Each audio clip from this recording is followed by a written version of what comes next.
The second verse. That's when Dylan stopped. The Beacon Theater, New York City. October 1981. 3,000 people in darkness. Bob Dylan on stage, alone with his acoustic guitar and a single microphone. The kind of stripped-down performance he'd been doing more often lately. No band, no spectacle, just the songs and the man who wrote them. He was 51 minutes into the set. Playing Don't Think Twice, It's All Right. A song he'd written nearly 20 years earlier, when he was young and angry and the world thought they understood what he meant by everything. The first verse went as expected. His voice rasping through the familiar words, fingers working the guitar strings with that particular Dylan rhythm that nobody else could quite replicate.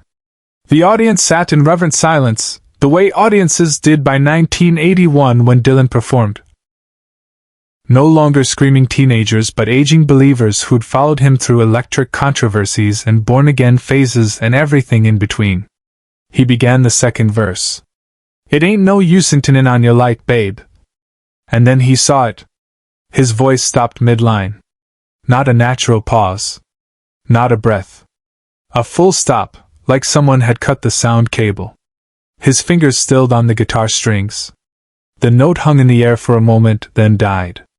3,000 people held their breath. That night Dylan stopped singing in the second verse, his eyes locked on something at the edge of the stage, and the 3,000-person hall sank into complete silence. On the stage floor, maybe 3 feet in front of where Dylan stood, sat a harmonica. Vintage. The kind with the worn wood casing and tarnished metal reeds. It sat on top of what looked like an old leather case, folded open like an offering. Someone had placed it there during the previous song. Dylan hadn't noticed it until the spotlight shifted and caught the metal, creating a small point of light in the darkness. He stared at it.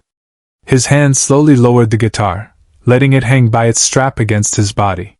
He didn't move toward the harmonica. Didn't bend down to pick it up. Just stood there, looking. The audience began to shift uncomfortably. Confused whispers started in the back rows. A few people in front looked at each other, uncertain whether this was part of the performance, or something wrong. Dylan's stage manager, Tommy, stood in the wings watching with growing concern. In 20 years of working with Dylan, he'd seen the man do unpredictable things on stage. But this was different. This was complete stillness. Tommy reached for his headset, ready to signal the house lights, but something stopped him. The quality of Dylan's silence. On stage, Dylan finally moved. He took one step forward. Then another. He crouched down, his knees cracking audibly in the hushed theater, and picked up the harmonica. Turned it over in his hands. Examined it like he was reading something written on its surface that only he could see. Then he stood up, walked to the microphone, and spoke. Actually spoke. Bob Dylan, who famously never explained his songs, never addressed the audience beyond mumbled introductions, never gave the crowd what they wanted in terms of connection or clarity. This harmonica, he said, his voice rough and low, belonged to someone I knew a long time ago. He paused. The silence was absolute. His name was Michael Donnelly. And I need to tell you about him. Dylan didn't explain himself. He never did. But that night, he did something different. Something he hadn't done in the 25 years since he'd become Bob Dylan, voice of a generation, poet laureate of the counterculture, the man who'd supposedly spoken for everyone while refusing to let anyone truly know him. That night, he told a story. To understand what happened next, you need to go back to 1959. Bob Dylan wasn't Bob Dylan yet. He was Robert Zimmerman, 18 years old, fresh out of Hibbing, Minnesota, enrolled at the University of Minnesota in Minneapolis. He was nobody. Just another middle-class Jewish kid with a guitar and illusions about becoming a folk singer in an era when folk music meant something politically, meant revolution, meant standing against the machinery of conformism. He'd started playing coffee houses in Dinkytown, the bohemian neighborhood near campus. Terrible little venues with 15 people maximum, where you played for tips and free coffee and the slim chance that someone might remember your name. One night in December 1959, Dylan showed up at the 10 o'clock Scholar for an open mic. He'd brought his acoustic guitar and a harmonica he'd bought for $3 at a pawn shop. He was going to play Woody Guthrie songs. He was always playing Woody Guthrie songs back then, trying to sound like a Dust Bowl troubadour despite having grown up comfortable in Minnesota. There was another kid there that night, sitting in the back corner with a cup of coffee and a notebook. Skinny. Pale. Looked like he hadn't slept in days. His name was Michael Donnelly, and he was a music student at the university, classically trained, studying composition, the kind of technical musician that Dylan both envied and disdained. Dylan played 3 songs.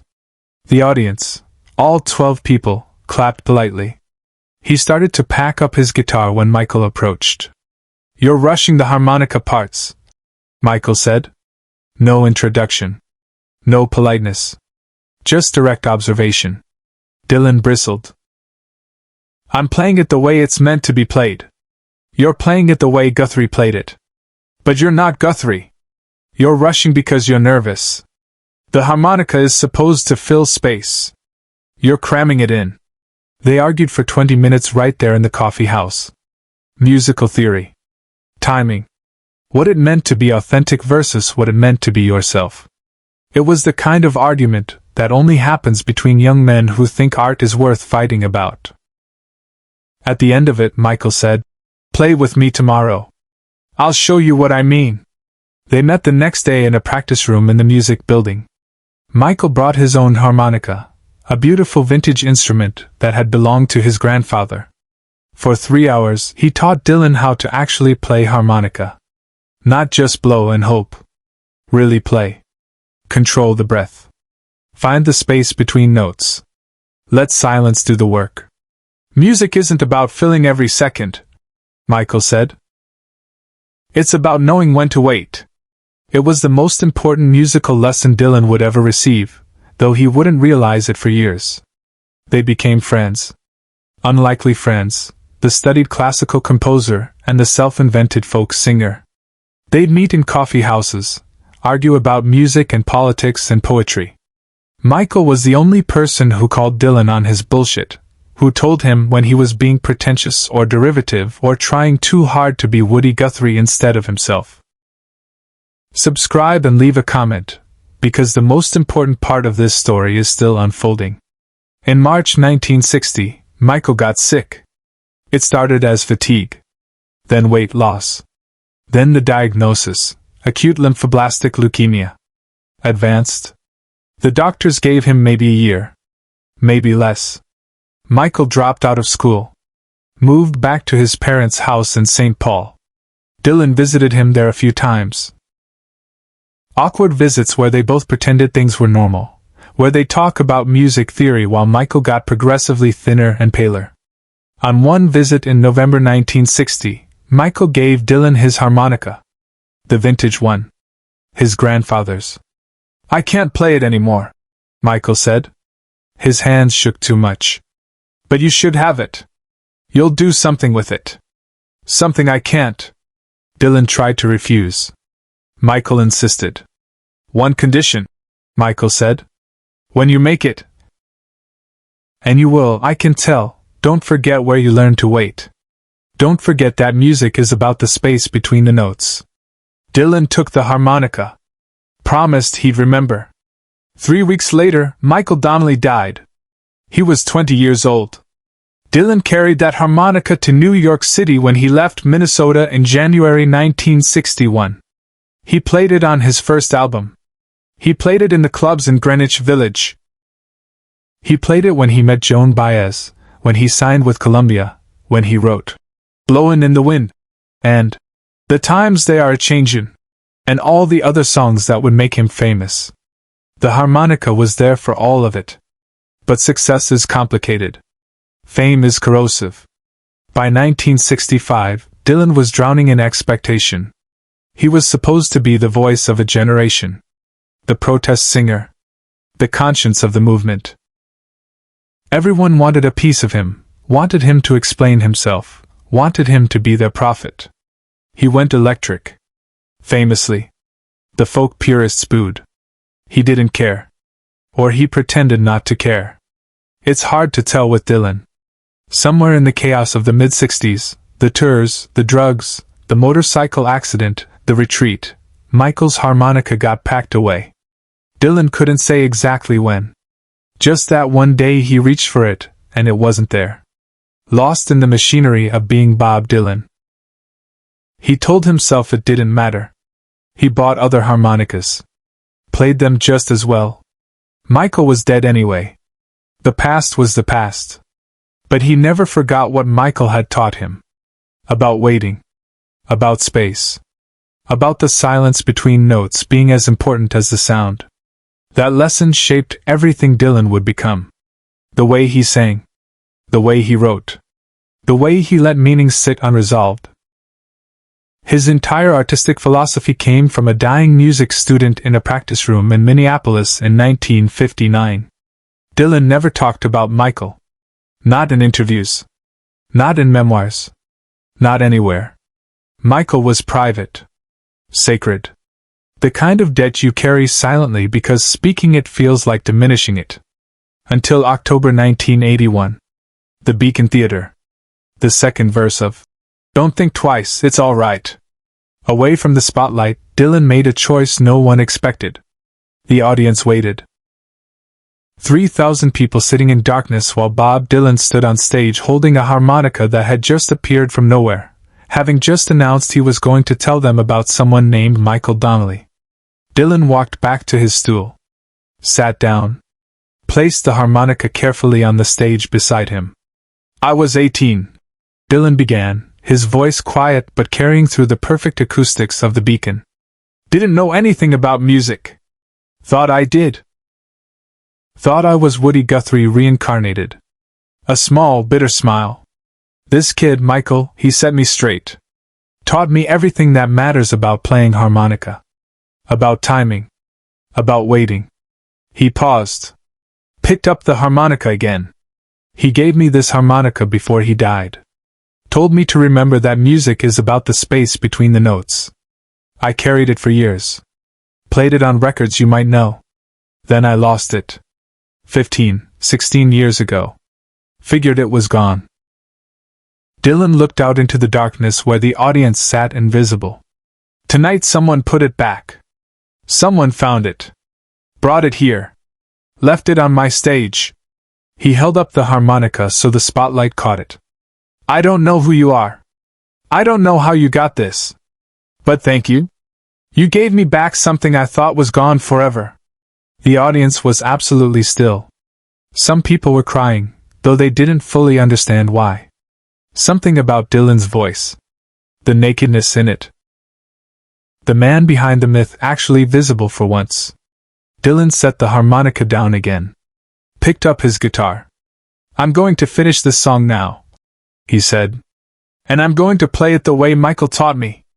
With the space. With the waiting." He began again.